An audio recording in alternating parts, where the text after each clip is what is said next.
Hey guys, it's Jake. Uh, I'm very, very sorry about this video being a week late. Things got really busy on that weekend and I was unable to actually make a video. So here is what I'm going to be doing today. And if you've probably seen, there's a new chair back here that wasn't there before, and I did get a haircut. You know, things have changed, stuff's going on.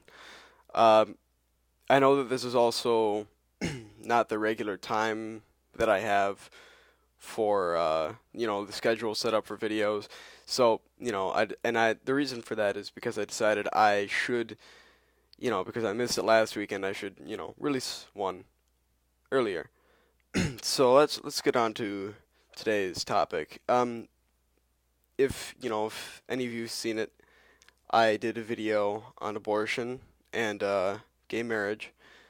This is pretty much going to be where I explain other points to my arguments that I made in that video, a few other points that I had completely forgot to mention.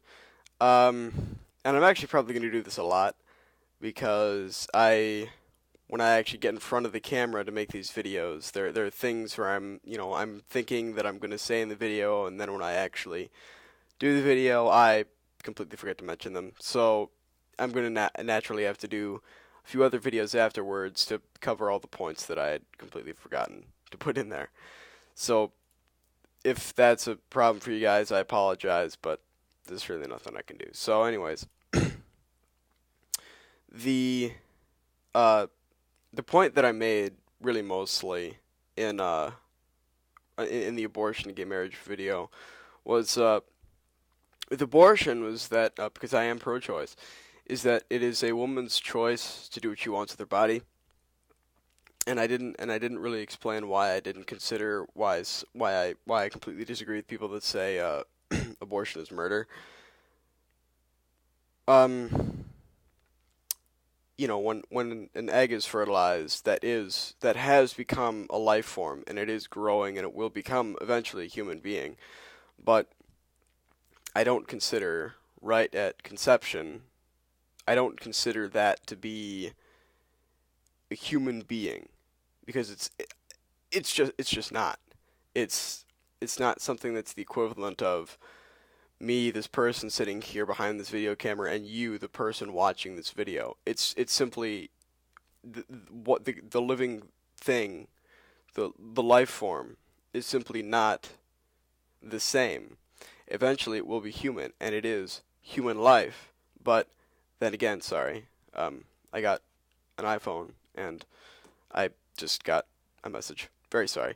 Uh, the the life form is human life, but that it's really just a strand of DNA, and I don't consider DNA to be on the exact same level as and I don't consider it to be murder when DNA is removed from the body. If that was true, then well, taking a shower would be mass murder.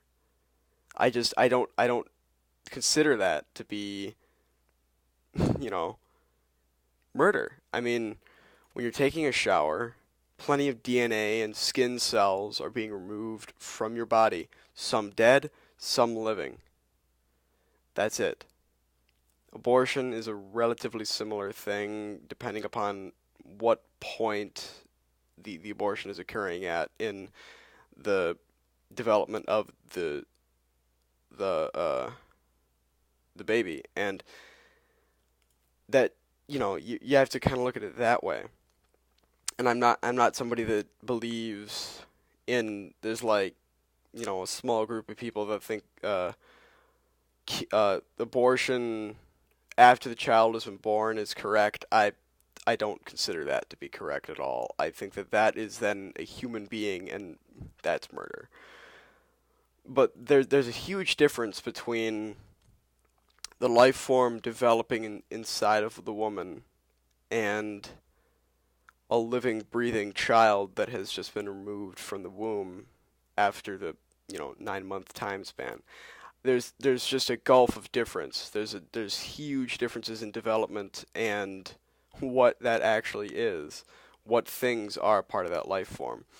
And in short, the reason why I don't believe it's murder is because it's not the equivalent of a true human being. Not yet. That's why I don't consider it murder. That's why I don't really consider it to be immoral either. Uh, and that was one of the points that I think I just completely forgot to make in the video.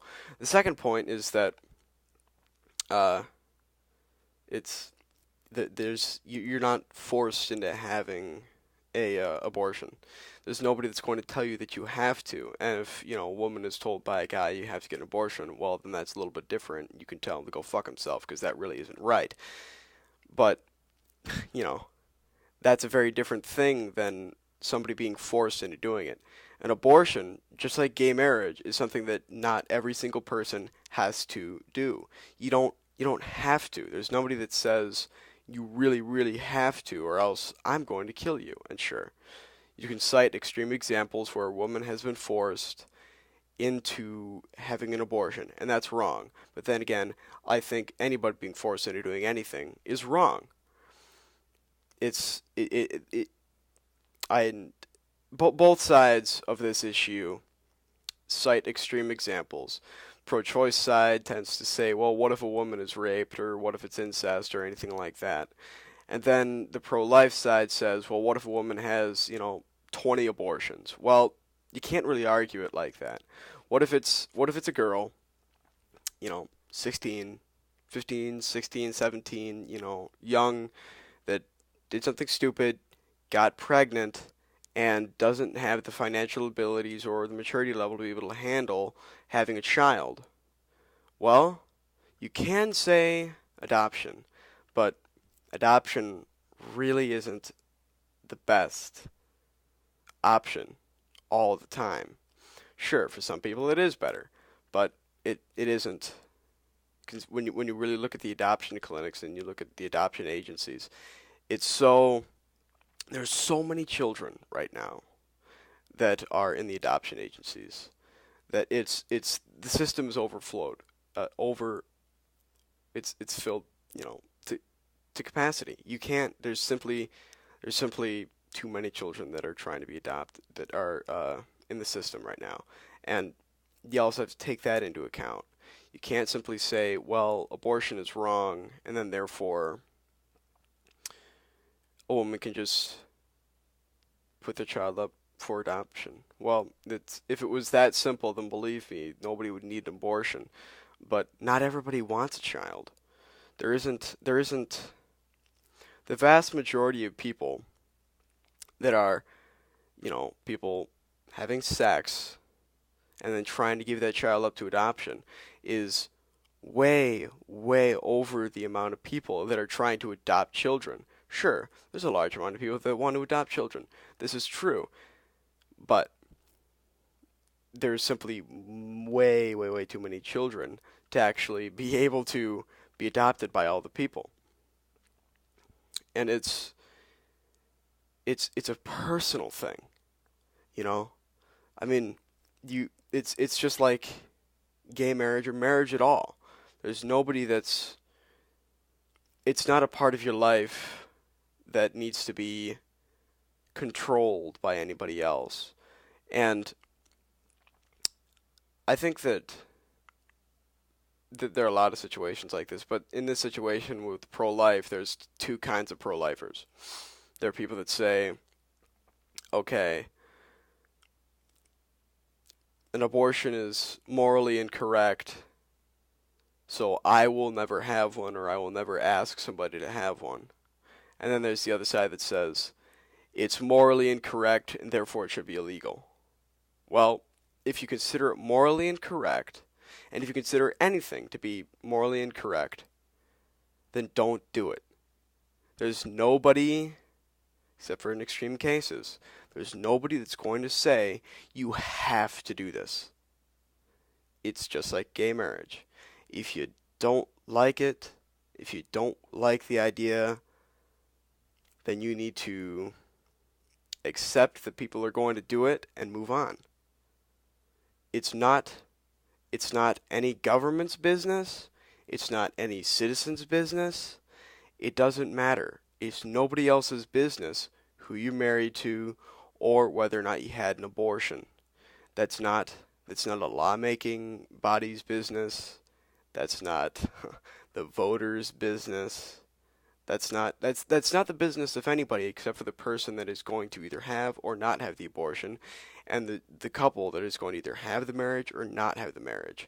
It's not the business of you or me.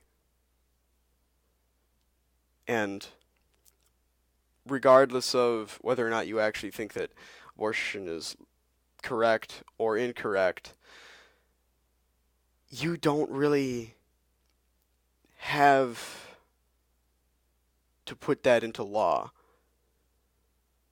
Just because you don't like something does not mean that you should then therefore turn around and force other people to follow what you follow, to believe what you believe. There's no reason to do that. And there's no reason to try and mandate these things into law.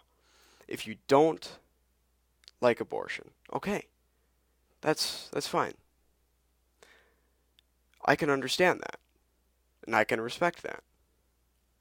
But if you also want it to be made illegal, well, then there's a problem, because you're going to be getting into the personal lives of people that you have absolutely no business getting into. It is none of your business or my business to tell somebody that they can and can't do something. Same thing with drugs. You can't tell. It's really not the personal life. It's the personal life of the person to decide what they want to do with their lives. And we, as a people, have absolutely no reason to get into a person's personal life and say, no, that is morally incorrect to me and to this person and to this person. To the majority, it is incorrect. Well, it still shouldn't be put into law. It's really none of the business of anybody else. So, thank you guys for watching.